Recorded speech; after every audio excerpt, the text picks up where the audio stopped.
interrelationship between psychology and biology. Sebuah hubungan antara psikologi dan biologi. Psychology is a science of behavior, including both overt and covert activities. Psikologi adalah ilmu tentang tingkah laku, meliputi tingkah laku terbuka maupun tingkah laku tertutup. Biology studies the activities of all living beings, and its aim is to study how they grow, reproduce, and continue the life process. Biologi mempelajari semua aktivitas dari makhluk hidup, dan tujuannya adalah untuk mengetahui bagaimana mereka tumbuh, bereproduksi, dan melanjutkan proses hidup. Behavior of man is the result of his interaction with the environment. Tingkah laku seseorang adalah hasil dari interaksinya dengan lingkungan. So, the behavior cannot be systematically studied without the knowledge of biological principles. Jadi, tingkah laku tidak bisa secara sistematis dipelajari tanpa pengetahuan dari prinsip-prinsip biologi. The biological approach, pendekatan biologi, believes us to be as a consequence of our genetics and physiology. Meyakini kita sebagai konsekuensi dari genetik dan fisiologi kita.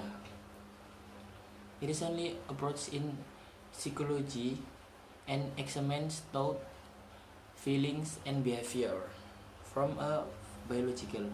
Ini adalah satu-satunya pendekatan dalam psikologi yang meneliti tentang pikiran, perasaan, dan perilaku. All thoughts, feeling, and behavior ultimately have a biological cause. Semua pikiran, perasaan, dan perilaku pada akhirnya memiliki penyebab biologis. A biological perspective is relevant to this study psychology in three ways. Semua pikiran, perasaan, dan perilaku pada akhirnya memiliki penyebab biologis. Perspektif biologis relevan dengan studi psikologi dalam 3 cara. First, comparative method. Metode komparatif. Different species of animal can be studied and compared. Berbagai jenis spesies hewan bisa dipelajari dan dibandingkan. This can help in search to understand human behavior. Penelitian ini membantu mencari dan memahami perilaku manusia. Second, fisiologi. How the nervous system and hormones work. Bagaimana sistem saraf dan hormon bekerja. How the brain function. How change in structure and or function can affect behavior. Bagaimana perubahan struktur dan atau fungsi dapat mempengaruhi perilaku. For example, we could ask how prescribed drugs treat depression affect behavior through their interaction with the nervous system. Bagaimana fungsi otak, bagaimana perubahan struktur dan atau dapat mempengaruhi perilaku. Sebagai contoh, kita bertanya bagaimana obat diresepkan mengobati depresi dapat mengaruhi perilaku melalui interaksi mereka dengan sistem saraf. Third, investigation of inheritance.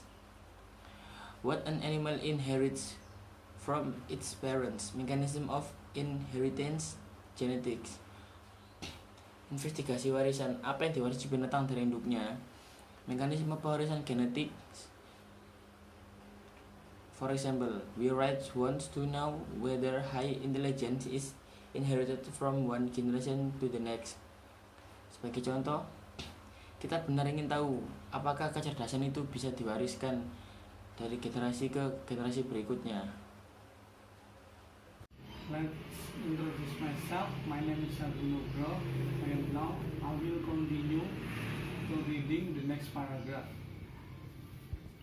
Okay.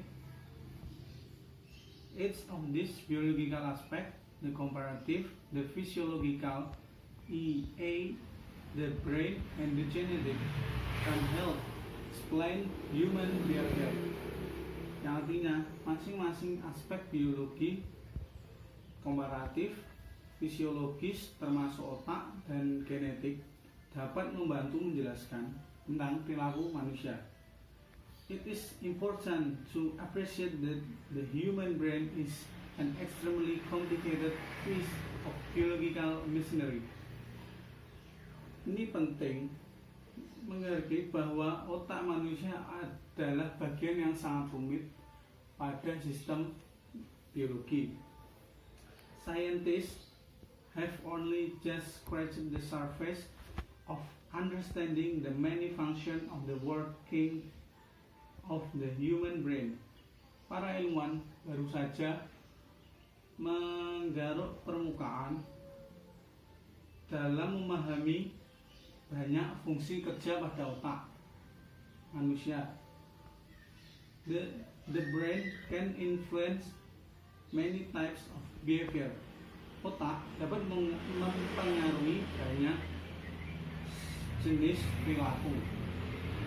In addition to studying brain damaged patients, we can find out about the working of the brain in 3 other ways. Which means, selain mempelajari pasien yang mengalami kerusakan otak, kita dapat mengetahui cara kerja otak dengan 3 cara. A. Neurosurgery. Bedah syaraf. This is to cure someone's epilepsy. Ini untuk menyembuhkan epilepsi seseorang. B.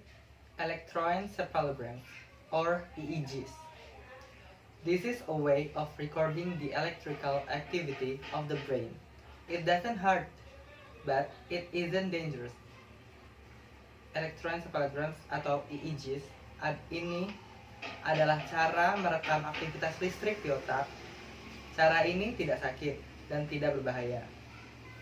EEGs have been used to study sleep, and it has been found that during a typical night's sleep, EEGs telah digunakan untuk mempelajari tidur dan telah ditemukan selama sebuah tipe tidur. C. Brain scans. The CAT scan, or computerized axial tomography, is a moving X-ray beam which takes pictures from the different angles around the head and can be used to build up a 3-dimensional image of which areas of the brain are damaged. Therefore, it enables researchers the data what engage in someone's mental activity based on his or her brain. C. Scan otak. CCAT atau tomografi aksial yang terkomputerisasi adalah pergerakan sinar X-ray yang mengambil gambar dari sudut yang berbeda di sekitar kepala dan dapat digunakan untuk membangun gambar 3 dimensi di area di mana rusaknya otak. Oleh karena itu, CAT memungkinkan para peneliti data apa yang terlihat dalam aktivitas mental seseorang berdasarkan otaknya. Here are some questions from us for you. Number 1. What do you know about the interrelationship between psychology and biology? Number 2. What do you know about CAT scan? Number 3. Why do the researchers use animals in their psychological research? Okay, that's all from us. Wassalamualaikum warahmatullahi wabarakatuh.